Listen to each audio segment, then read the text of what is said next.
So everyone, this is my immediate reaction to UFC 291. What a fantastic card. And there's a few things that I want to talk about in relation to this card. Now, we're going to be starting with Tony Ferguson versus Bobby Green.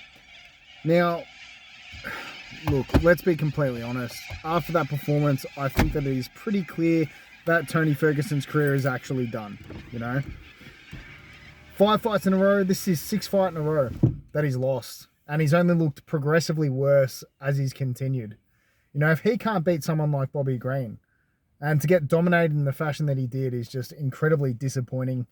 And I was at a friend's place watching the event, and, you know, it was pretty hard to watch for me. You know, from someone who's watched Tony Ferguson's career and the dominant display that he put on at lightweight, it's just quite shocking, to be honest, to see how far he's actually fallen. You know, it's quite unbelievable to witness, but this is the fight game, isn't it? You know, this is an incredibly unforgiving sport, you know, especially to aging athletes. Shocking, you know, absolutely shocking. And what was the most surprising to me is even where Tony was usually the most dominant throughout his whole career, you know, for those that know Tony Ferguson, he has an incredible guard. You know, his guard retention and his attacks from his back is second to none, you know, training at 10th Planet Jiu-Jitsu with Eddie Bravo. But even that looked very lackluster for me. You know, he clearly still had the technique. You know, he clearly still has a chin, but he's incredibly slow, which made his technique look lackluster. And it wasn't that his technique was bad. It was just that he was slow to react. And, you know, as you're aging, these things tend to go on you. And it's definitely gone on Tony Ferguson. I was not shocked to see that he didn't retire after that fight, because Tony Ferguson isn't a smart guy, in my opinion. Incredibly stupid. He shouldn't continue to fight. He's already been fighting way too long, in my opinion. You know, he should have retired 2 or 3 fights ago. And for Bobby Green to get a submission victory over him, you know, Bobby Green not being a grappler as his primary base was just, I mean, that told us everything that we need to know about Tony Ferguson at this point in his career and what's left of it. I think he should hang it up, not tarnish his legacy, and just leave it at that, because he's going to cause himself considerable brain damage moving forward, if he hasn't already.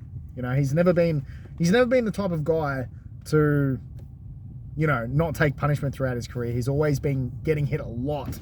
So I hope that's it for him. Yeah, I think Bobby Green's probably got a false sense of confidence after that contest, saying, oh, I beat Tony Ferguson, but really he beat a shadow of Tony Ferguson, so I can't say I was too impressed with him either, to be completely honest. And moving into the co-main event, you know, we had Alex Pereira moving up in weight, light heavyweight against Jan Blachowicz. That was a fantastic fight, you know. It was a fight that I thought could have gone either way. I thought the first round, I was watching it with a few friends, and I thought you could potentially give a 10-out round to Blachowicz there.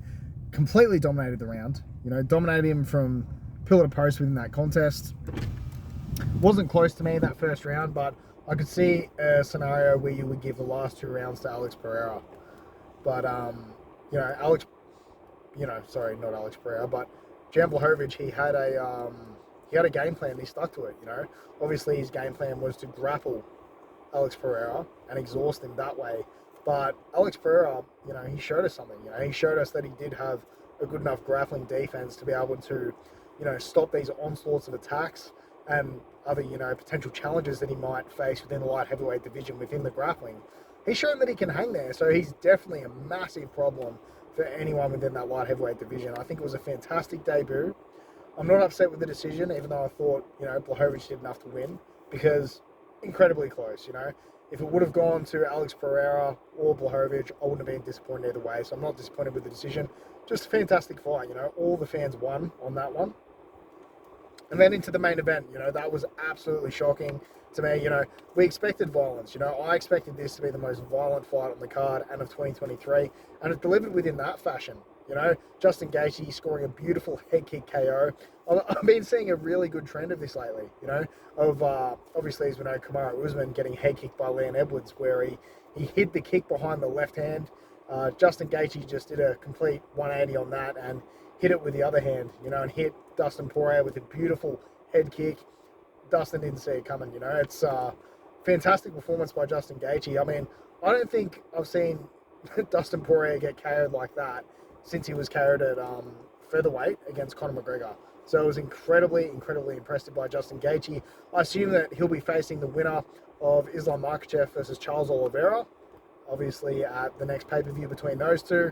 And, you know, I just don't know where that leaves Dustin Poirier, but obviously, you know, he's still within the mix, but being 34 years of age, it's hard to see another path to the title for him from here.